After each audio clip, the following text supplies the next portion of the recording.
Book 3, The Mansions of Idumea, Chapter 13. As if there are different kinds of people in the world. My, she's certainly a thorough woman, isn't she? Perrin chuckled tightly.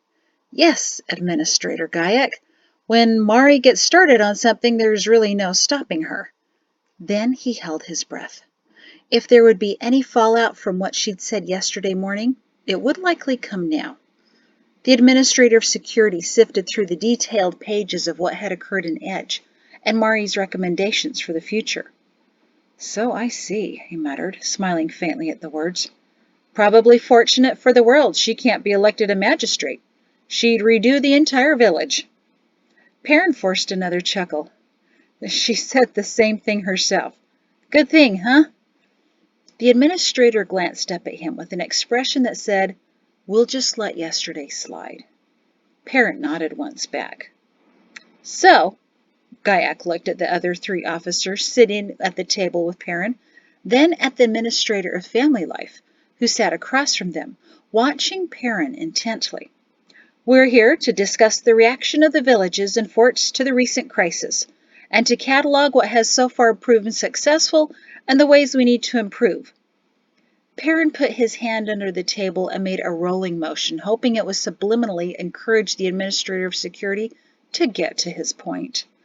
In the corner sat a young officer madly trying to record every unnecessary word. Perrin regarded poor Lieutenant Nelt with sympathy. And we'll start with Colonel Shin, whose village, it seems, was the hardest hit. We have the details of the cleanup efforts. He waved Mari's pages. But what I'm wondering is, how is Edge planning to pay for all the rebuilding? Perrin exhaled. Sir, that's what I'm wondering too. For now, everyone is helping, but that's because they're numb. Once that numbness wears off, it will turn to pain. And no one seems to think that pain is part of the human condition. They seem to think they should be compensated for it. Interesting observation, Colonel. Dr. Brizak smiled warmly. You're absolutely right. The glow of generosity will fade, and then? Well, the labor's free, so to speak, Perrin said. It's mostly the soldiers doing the work, culling lumber from the river banks and edges of the forest. I can compensate them for their double shifts later by giving extra days off and relaxing on drills. But the sawmill will want to be paid. So will others who have been generous with livestock they've given to be butchered. I worry that the glow's already died, Doctor. Now there have been a few families completely wiped out by the tremor.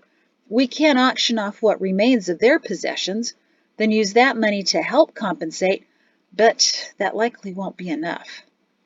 He trailed off, unsure of what else to say. It'd been pressing on him for days how to help those who had lost everything. Some of the shop owners not only lost all their goods, but their gold and silver. Most had their metals hidden in their stores, and it melted in the heat of the blazes, slipping irretrievably into cracks of stone. The memory of Mr. and Mrs. Snodgrass sobbing at the charred remains of their shop, even the extra P and E reduced to ash like their adornments, tore at him. Perrin looked at his hands as if there might be a solution there he hadn't noticed. What are you doing in Idumea? Well, Guyek began proudly, we have a surplus, as we have always had, in reserve for such a situation.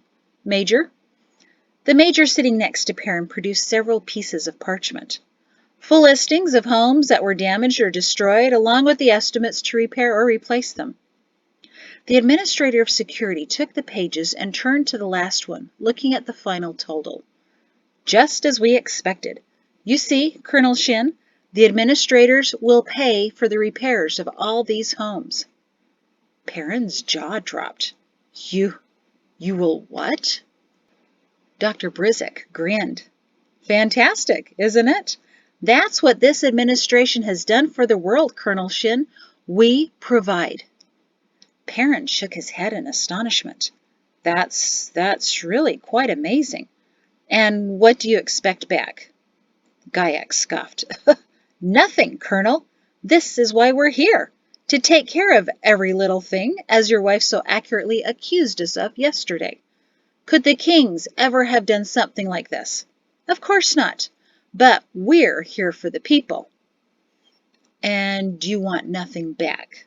Well, except for what you already take in ever-increasing taxes and fees, Perrin muttered to himself. He swallowed when he realized the administrators were staring at him.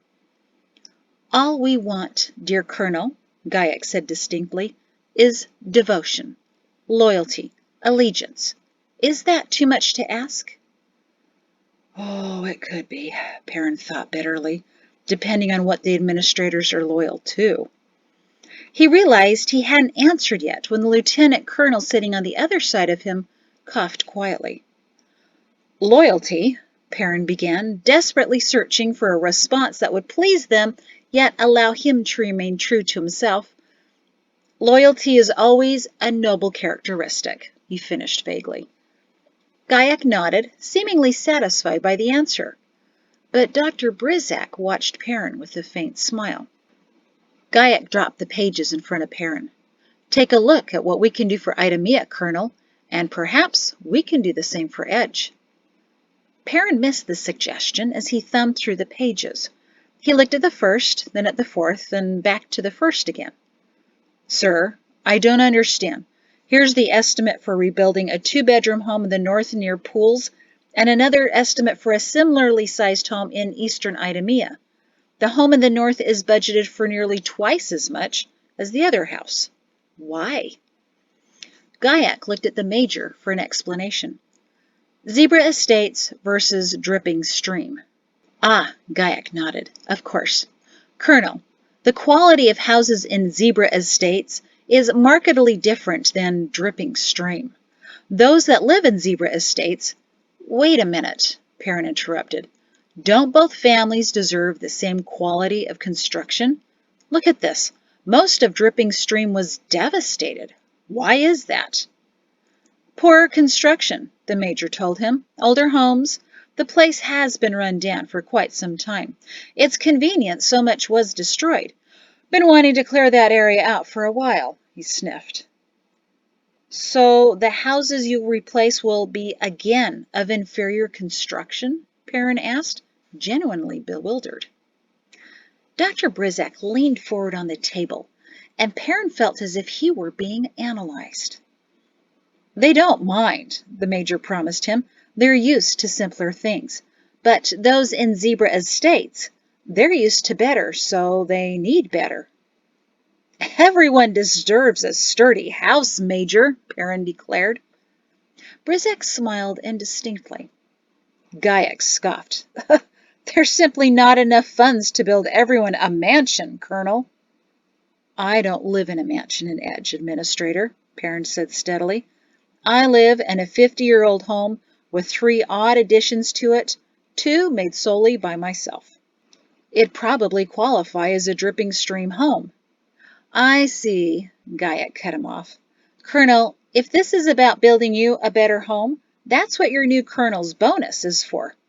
It is not about me, a frustrated Perrin bellowed, slamming his hand on the table and stunning every man there. It's about treating everyone fairly. Dripping Stream deserves the same quality as Zebra Estates, and if you can't afford that, then rebuild Zebra Estates the same as Dripping Stream, and change the name while you're at it. Ridiculous spelling of estates. Brizac burst out laughing, but stopped when he realized he was the only one. He winked at the colonel.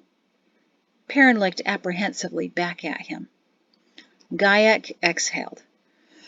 Colonel, I appreciate your sense of fairness. Very few men have that anymore. That's what makes you an excellent commander, I'm sure.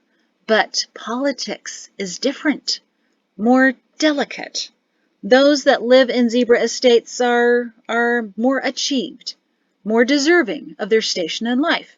They work harder, are smarter, I don't know.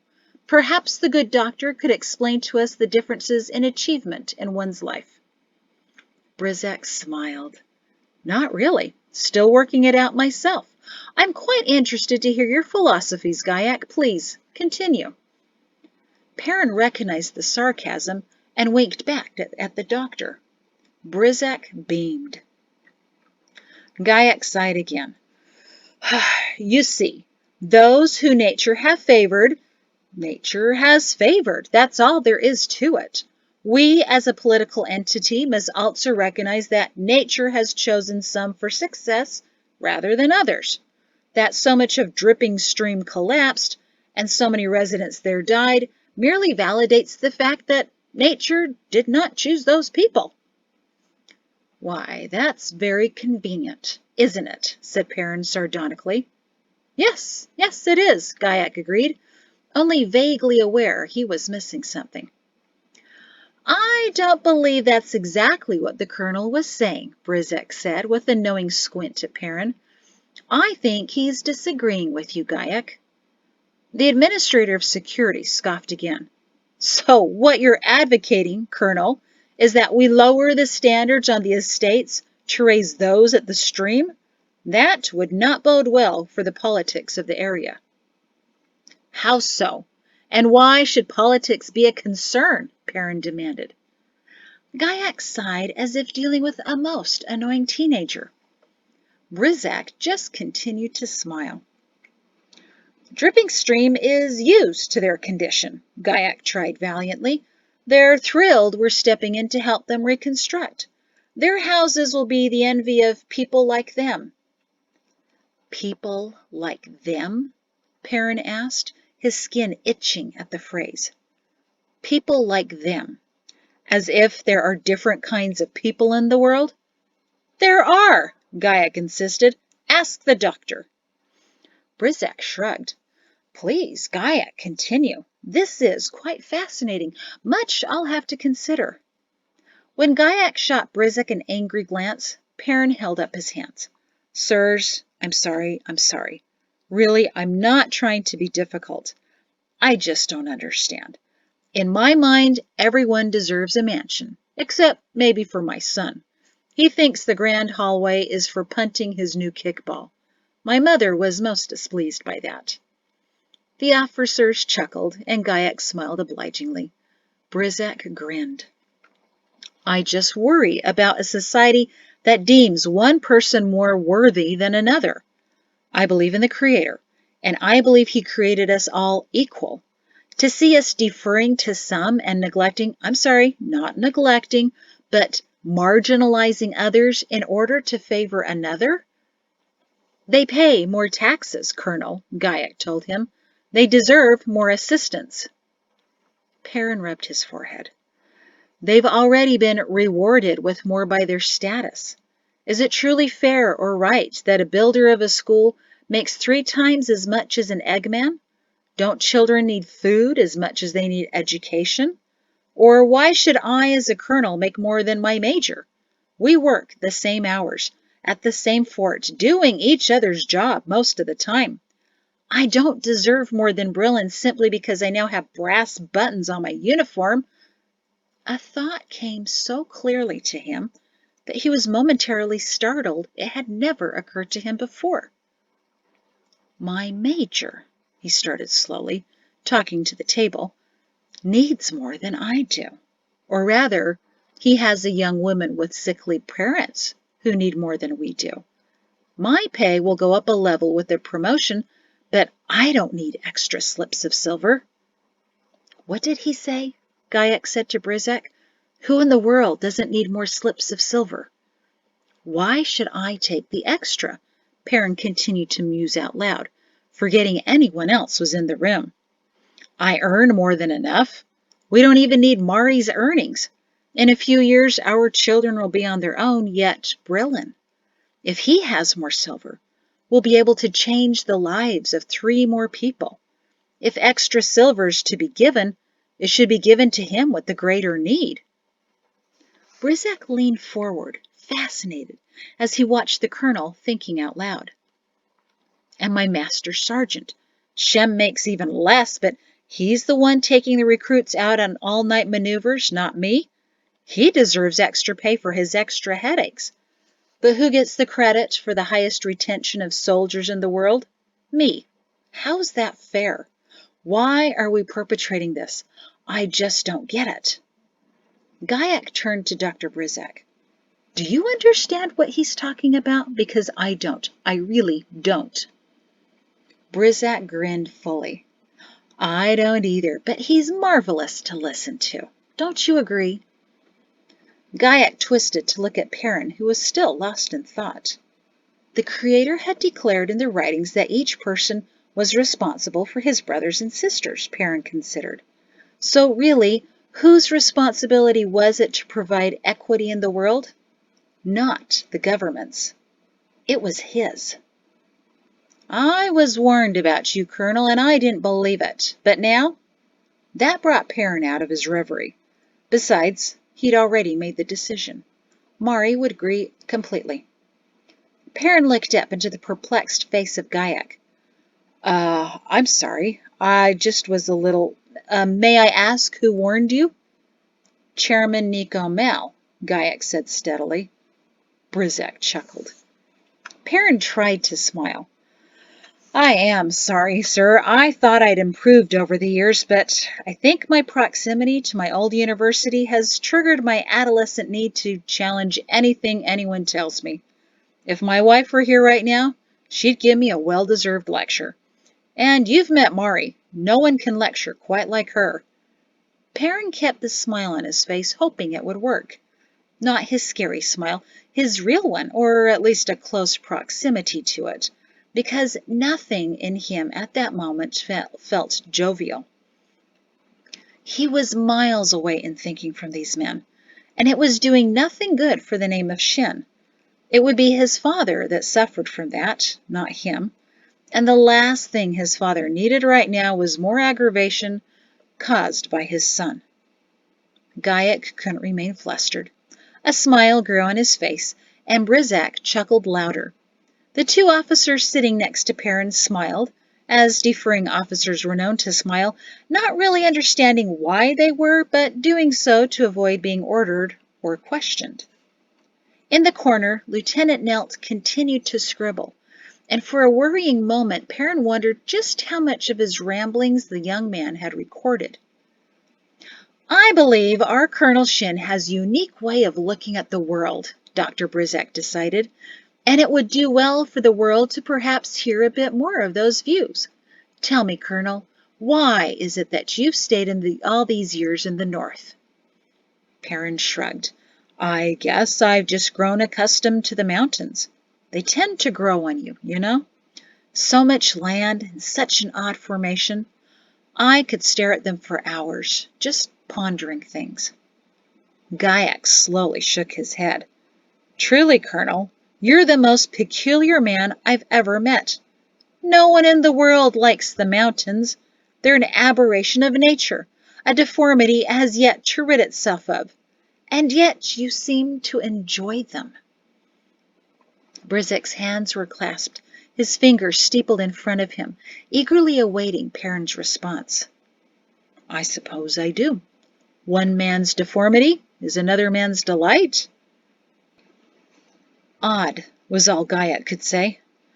Getting back to the issue of paying for rebuilding an edge, but Perrin wasn't listening. He was too engrossed in remembering what his son had recently said when they saw the filthy man picking through the trash heaps. Why did the world assume the administrators would solve all the problems? If we are all family, as the writings proclaimed, then shouldn't that family take care of their own? Paying for rebuilding Edge will be covered, Perrin said suddenly, surprising even himself. Gaiac shook his head, realizing he'd missed something. You just said you didn't think it would be. There's not enough land to auction off. Those requiring compensation will be compensated, Administrator, Perrin said confidently.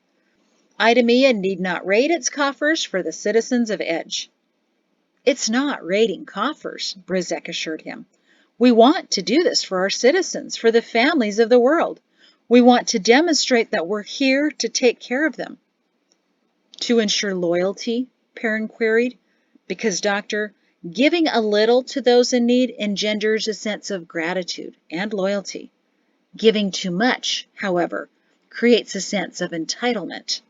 And after that attitude has been placed, you have a spoiled child who throws a fit whenever he's not given every last thing he wants. He's no longer devoted to his benefactors, and he'll quickly follow whoever promises to give him more. Brizek thought about that. I don't think so. Oh, but I know so, Doctor. I saw it all the time with the thieving youths of Edge. They came from the most wealthy families. Their parents gave them everything, and they repaid that by following the next person in line who would give them just a little bit more, the garters. They didn't need it. They just wanted it. But there's a way to avoid that, Dr. Guyek, Perrin continued. Provide enough to keep the villagers going and allow them to keep their pride. They need to be able to say, we persevered on our own with a little assistance. All we need, sirs, is a bit of food for the next few weeks to help with our remaining stores, just until the early harvest comes in. We have resources for building, and I promise you the costs will be taken care of, but if you provide food, just enough to get us by, then Edgers will be everlastingly loyal to you, with their pride intact. Guyek sneered slightly.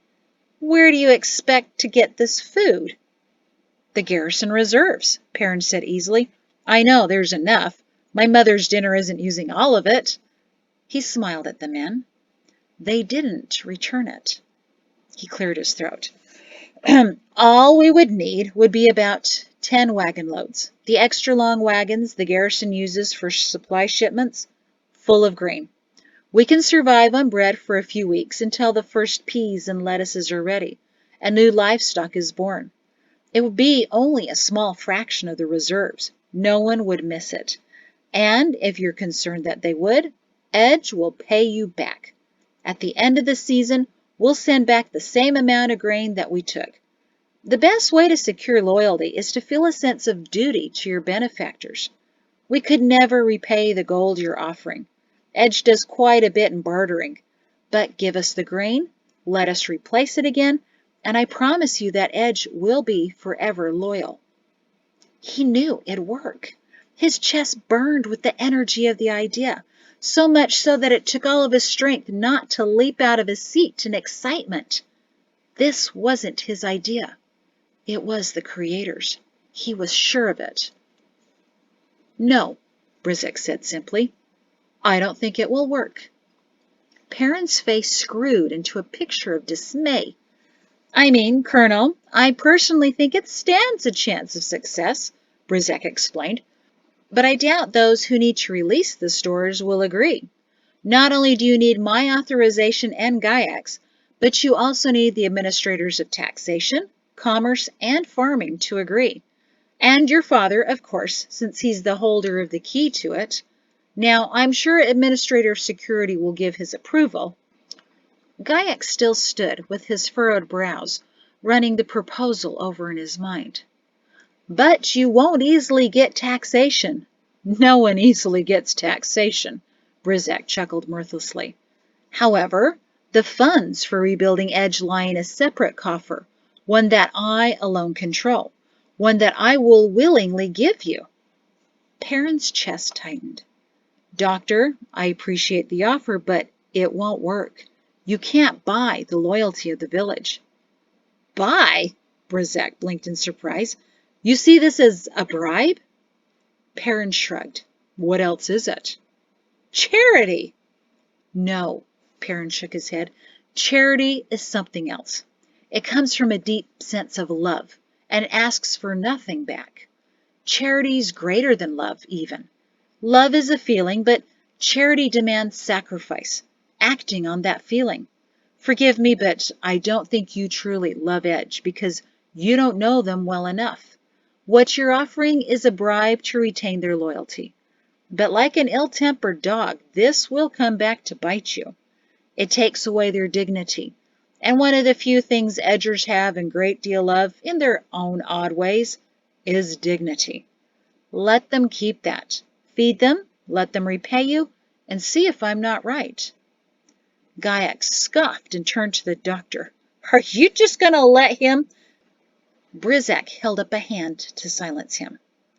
While I am a doctor and the administrator of family life, There's something I am above that, a scientist, and one who enjoys an experiment with teeth. Parent Shin, I will accept your speculation that Edge will become more loyal if we provide only food reserves, but I speculate against you. Perrin's belly sank to his feet. Sir, here's my proposal. You return to Edge in about 2 weeks, correct? Yes, sir. I want you to evaluate Edge during the week after that. Task some of your soldiers to ask those in need what they want, food or gold. Then after that week, send me a report as to the results. I expect complete honesty from you, Colonel. Let the people decide what they want and need. Perrin sighed. He couldn't imagine why people would want shiny metals when they needed warm bread. But then again, there were some less than logical villagers. What if the results are split? Brizek shrugged. Perhaps we'll send relief that accommodates both. By then it will have been a few weeks. I will have had that much time to work on administrative taxation, and maybe he will be willing to release the stores. Perrin exhaled in frustration, but Brizek cut him off before he could protest. It's the only way I'll agree to this, Colonel. I'm a very fair man, Shin, the doctor told him, his blue eyes staring deeply into Perrin's nearly black ones. You have no idea how fair. The preservation of life is critical to me. In the past, I've gone to great lengths to ensure that some people had a fighting chance. For some reason, the old scar on Perrin's back, received from flushing out more than a dozen garters in the forest, intent on killing his expecting wife and daughter 14 years ago, itched. Unlike Moreland, Edge will survive, Brizek assured him, with his voice strangely not containing any reassurance. But on my terms. I'm allowing you the possibility of altering those terms. At any rate, relief will come to Edge in 4 to 5 weeks. What kind of relief will be up to them, not you. Is that understood, Colonel Shin? There were times Perrin realized that there could be no other answer than the one demanded. It was those times that let him live to be 43 years old. Yes, sir, he agreed dully. But he still had a plan. An hour later, the meeting finally adjourned, and as the administrators and officers tidy up their pages, Perrin made his way over to the lieutenant completing the minutes of the meeting. So, said Perrin, trying to sound casual, some soldiers are in their positions because they run the fastest, while others are placed because they can scrawl the fastest. The lieutenant chuckled and held up his finger as he finished writing his last sentence. Perrin frowned. Did you just record that as well? Wasn't even a good line. The lieutenant looked up at him and smiled. No, sir, just a note to myself about who wanted copies of the minutes. Perrin nodded slowly, noticing the other men leaving the room, waved a final goodbye, and turned back to the lieutenant. Nelt, is it? I know your father, Colonel Nelt. He was a couple of years ahead of me in command school. Yes, sir, Nelt said, standing up and gathering his notes. He mentioned you a few times. Pleased to meet you, sir. Perrin looked at the pages hungrily. May I see all that you wrote down? Nelt held the papers a bit closer to his chest. Everyone who is in attendance will be able to inspect the minutes and give his final say before they are distributed, sir. Yes, said Perrin a bit hurriedly. I was only wondering if I might check 1 or 2 items. It was his ramblings that worried him, realizing that his musings about Brillin and Shem and how pay is decided, ideas that he thought were mostly in his head, had actually come out of his mouth. Depending on what this young officer, whose dark brown hands were gripping the pages even more possessively, wrote, Perrin may come off looking, well, not very supportive of the administrators. Sir, Perrin's gaze traveled up from the pages to meet the deep brown eyes of Nelt. Trust me, sir, I do an excellent job. That's why I was chosen as scribe. Yes, Perrin said slowly, That's what worries me. Just how excellent a job do you do? Nell chanced a small smile. I write down what was intended to be heard, sir. After all, with so much discussion, it's frequently difficult for me to record every last word, he said meaningfully. So instead, I record the spirit of the conversation, if not every letter. Don't worry, sir. I do an excellent job, he repeated. You will be pleased. Perrin's shoulders relaxed. Well then, I suppose I'll have to be satisfied with that. Nell smiled. My father often remarked how unusual you were, in a good way.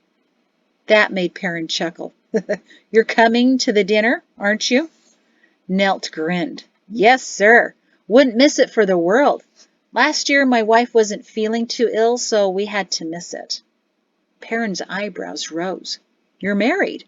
Good for you. Too many soldiers today think that's not important anymore. But I promise you there's nothing better than finding a wonderful woman. Nelt's brown cheeks flushed. She is, sir. And so is our son. That's why we missed last year. The idea of food and dancing kept making her, throw up, he said uncomfortably. Perrin chuckled. Understand. My wife had a rather unpleasant time of expecting herself. And to be honest, the idea of food and dancing still makes me a bit sick to my stomach as well. But the wheels of planning were turning in Perrin's mind. So your son must be very young? Yes, and my wife's a bit worried about leaving our baby with a tender the night of the dinner, since he's barely 6 moons old. Then don't leave him, Lieutenant, Perrin said. Bring him. The dinner is for families, after all, and a baby's the most entertaining part of a family, I always thought. Nelt blinked rapidly at that. Bring the baby? Perrin grinned. And I'm making that an order, Lieutenant. On the way out of the garrison, Perrin stopped at the rubbish heap where Pato had seen the filthy man. But the heap and the man were both gone. Perrin tucked the full gold slip back into his pocket. There were still more rubbish heaps in Idumea. How was your meeting this afternoon with the administrators? Mari asked him as they readied for bed that night. He groaned. She chuckled. How was your afternoon with my mother? He asked her. She groaned. He chuckled. They slipped into the silk sheets next to each other, trying not to slide out of the slick bed. So, Jatesy learned to dance today, Mari began. I have to confess it didn't look as bad as I imagined. I sort of started to think about it. Perrin sighed loudly. Yes. She rolled onto her side to face him. Would it really be so bad if you and I, danced? To her surprise, he chuckled. You sounded as nervous as a first-year private at his first dance. Mari punched his shoulder. But no, my darling wife, I guess dancing really isn't that bad. It just strikes me as an odd development. Men and women who wouldn't normally converse with each other for more than 20 seconds, suddenly holding hands and moving in time together for 5 minutes? What do you look at? What do you say in such intimate positions? An odd thing, really. She snuggled into him. I don't know. Some of those slower dances could be rather interesting, she hinted. He pulled her closer. I agree. But there's something I think you don't understand about dances. If we dance together, we are then obligated to dance with others as well. She stiffened. Really? Oh, yes. Any man that asks you, you must oblige him unless you are ill or exhausted, or it's considered an insult to the Shin family name, which we simply can't abide, he added with a haughty sniff. And consider, you may even be asked to dance by an administrator or two. She recoiled as her husband chuckled again. But there's something else, he said more soberly. I would be expected to ask other women to dance. Already, Mari was gritting her teeth and clenching a fist at the idea. Would a certain Ursula Cush Thorne be there? Now Perrin went rigid, and Mari knew she had to find out more about her. Colonel Thorne is commander of the garrison, Perrin said in a dead tone. He's more socially and politically connected than even my parents. And since this is the first major event of the year, he'll be there, and so will his wife. Was she at the first one you attended, where you did dance? Your mother told me you did a few times. I don't remember, he said hurriedly. Mrs. Thorne was already married, and I was more interested in the dessert tables. Mother would know that. As for actually dancing, I think Mother's getting a bit fanciful in her memory as she ages. Well then, as hosts of the evening, trying to assist your ailing father and your fanciful mother, I suppose it's best that we both sit out dancing this year and tend to the party itself. What an excellent idea, he declared. Funny, I didn't think of that myself, not dancing at all. Mari giggled, then said, Perrin, did you know there's a huge reserve of food at the garrison? I do. That was part of the discussion at the garrison today. I want to take back part of it to Edge. Yes, Mari squealed and kissed him happily. That's exactly what I was thinking. But it's not what the administrators are thinking, he warned her and explained what happened. She sighed, deflated. But you're right. Giving too much, people stop taking care of themselves. Just like thinking. Give them all the answers, especially the wrong ones, then don't allow them to think about possibilities or debate those answers, and people stop questioning, thinking, fixing, innovating. I got it. He kissed her to stop her rambling. You said you have a plan for compensating those who want to be repaid for their supplies and help? How? He swallowed. Mari, how much would you say is in our cellar? She swallowed back. You mean hidden behind the jugs? Yes. She hesitated only a second to calculate it. Much more than we need, especially since we don't want to buy a house in the edge of Idumea estates. You want to supplement what the auctions bring in, don't you? If those wanting compensation see there's only a certain amount to go around, Perrin mused, they'll lower their wants to match the supply. But if they think there's an inexhaustible amount from Idumea, they'll become greedier than Pato when he's missed his midday meal. If they become too accustomed to taking from the administrators, they'll never do anything for themselves again. What kind of existence is that? They're nothing more than children themselves, then, Mari said. So you're all right with this? I mean, it's half your silver. No, it's not. Not half my silver, nor half my marriage. It's ours, all of it. And there are no lines between what's yours and what's mine. I'm all yours, and you, Mr. Shin, are all mine. He chuckled quietly. Have I told you lately how your mind is so much like mine? You don't have to.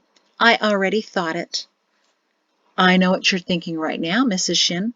How do I get out of the dinner? Very good. What's your solution? I'm sorry, my darling wife, I don't have one. I suppose I'm only allowed one genius solution per day. I've discovered a way to help Edge, but I can't help you. Two men sat in a darkened room of an unlit building. Nico Mao whistled under his breath. Oh, I warned you about him, didn't I? Dr. Brizek sighed. That you did. I hate to admit it. But I always thought you were exaggerating the aggravating nature of the man. But today? Mal chuckled. Do tell. I read the draft of the minutes Nell took, and they appeared innocuous enough. Someone needs to retrain that lieutenant, Brizek declared. He has very selective hearing. While he captured the spirit of the meeting, he let escape the most incriminating moments. I saw Perrin chatting with him after the meeting, and Nell told me he was only asking if he was coming to the dinner. but I'm sure Perrin persuaded him to clean things up a bit. Our discussion was far, far messier, I assure you. I do so enjoy seeing you humbled, my good doctor, Mal said. So, do you think he's right about the villagers becoming too greedy and demanding too much without feeling loyal? Brizek shrugged. I really don't know. He compared them to spoiled children, but since neither you nor I ever had children, I don't really know if his comparison is valid. Remind me again how you became administrator of family life? Brizek scoffed. Because no one else would take it. Because I do know a few things about families. This is merely another question for us to test. Mal shrugged diffidently. So, will you keep your end of the deal? Of course. I don't go back on my word. In fact, I'll be sending a few assistants to make sure his survey is conducted according to my specifications. Mal clasped his hands in front of him. Oh, good. What kind of assistants? Haven't decided, Brizek said. I don't know any of our men well enough yet. We just barely regained contact, and I'm not sure that they can... There are a few we've never lost touch with, my good doctor. We could use one or two. Perhaps. Brizek paused before saying, how does Perrin come up with such ideas? It's as if he sees the world sideways somehow, from angles and perspectives no one else has ever considered. What makes a man function like that? Mal smiled. It's most fortuitous that we've just started the experiments again, isn't it?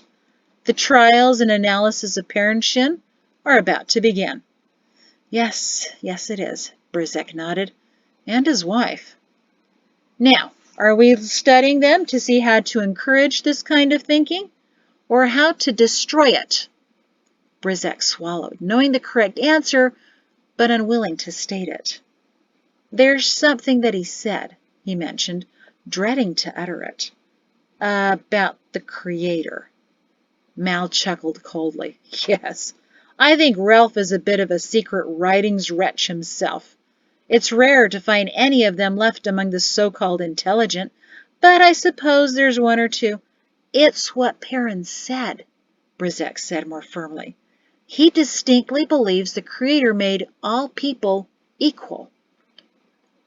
Mal glared. I told you years ago that Shin believes in a Creator, and you dismissed that years ago, and you were correct to do so, I reluctantly concede. The beliefs in the Creator are dying along with their old rectors. There's only one congregation left in Idumea, and no one younger than 60 attends. You're outdated in your concern. Yes, but there's real potential. Mal rolled his eyes. Potential? The Creator is their manifestation of nature. Since so few still believe, I hardly see how this so-called Creator that brings imaginary comfort is a threat to us. If he were real, he would have shown himself by now. He'd be head of the administrators instead of me. Mal worked himself deeper into his large cushioned chair, as if to plant himself there. But it could be a threat, Brizek said in a low voice.